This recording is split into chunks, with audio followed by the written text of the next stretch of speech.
Bonjour Laurent Joyeux. Bonjour. À 60 000 spectateurs, 60 000 billets déjà vendus pour la fin de la saison à l'Opéra de Dijon. C'est pas encore fini, vous êtes un directeur comblé aujourd'hui? Oui, on est très heureux évidemment d'une fréquentation qui est tout à fait en régulière, voire en augmentation ces dernières années. Et maintenant, on dispose d'un public fidèle à l'Opéra de saison en saison et évidemment, ça fait plaisir. Pourquoi c'est important que les gens, les bourguignons aujourd'hui, aillent à l'Opéra et voir des spectacles de manière plus générale? Parce que c'est d'abord un équipement public qui a à cœur de mener une politique culturelle dans la cohérence avec les collectivités, évidemment, qui le soutiennent. Et puis parce que c'est un opéra qui est le leur et qui est ouvert à tous. Et ça, c'est évidemment important qu'ils se l'approprient. Mais c'est cher, non? Tout le monde ne peut pas forcément se le permettre. Non, c'est pas cher et il faut en finir avec ça. On peut avoir une place à 5 € à l'opéra en étant parfaitement bien placé. Il y a des places de dernière minute quasiment sur tous les spectacles à 5 €.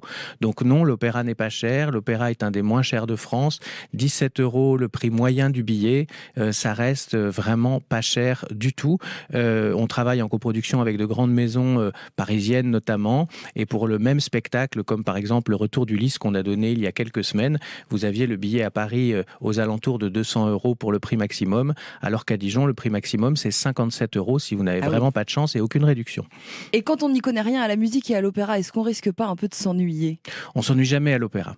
On peut jamais s'ennuyer parce qu'il y a toujours quelque chose à voir, à écouter, à découvrir. Et il suffit d'être curieux et de se laisser porter en fait par ses émotions. Et elles sont toujours au rendez-vous.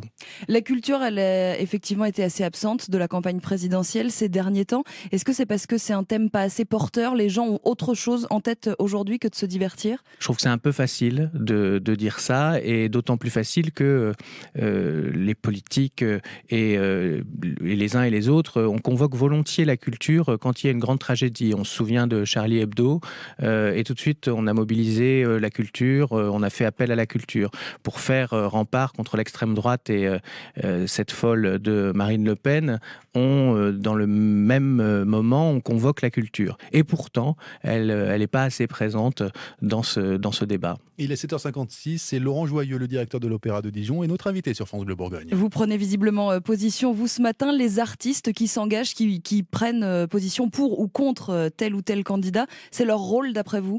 Oui, c'est leur rôle quand la démocratie est menacée. Après, pour tel et tel candidat, c'est une affaire personnelle, et là, chacun est libre de penser et de soutenir tel ou tel. Mais quand la démocratie est menacée, il n'y a aucune hésitation à avoir. Il faut faire barrage de toutes nos forces à l'extrême droite et à Marine Le Pen et mettre le bon bulletin dans l'urne qui ne peut pas être blanc. Si vous étiez président, une mesure pour la culture, ce serait laquelle?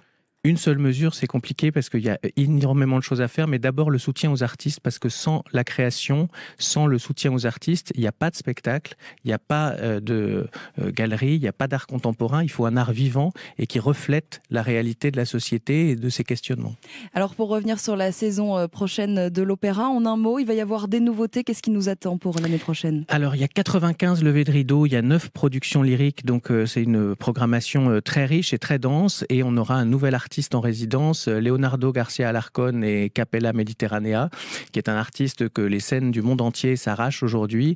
Et après plusieurs années de négociations, on est heureux de pouvoir annoncer qu'il sera en résidence à l'Opéra de Dijon pour les prochaines années avec de nouvelles productions d'opéra. Ça, c'est une première nouvelle. Et deuxième chose importante, le grand retour de Verdi à l'Opéra de Dijon, puisque ça fait plusieurs années que nous n'en avions pas fait. Mais voilà, il fallait préparer ce grand retour, et ce sera le cas en mars 2018 avec un Simon Boccanegra, qui est un des plus beaux opéras de Verdi.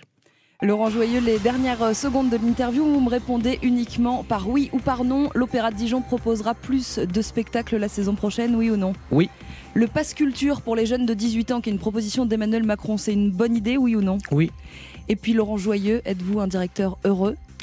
Oui. Merci beaucoup d'avoir été avec nous ce matin pour parler un petit peu de culture.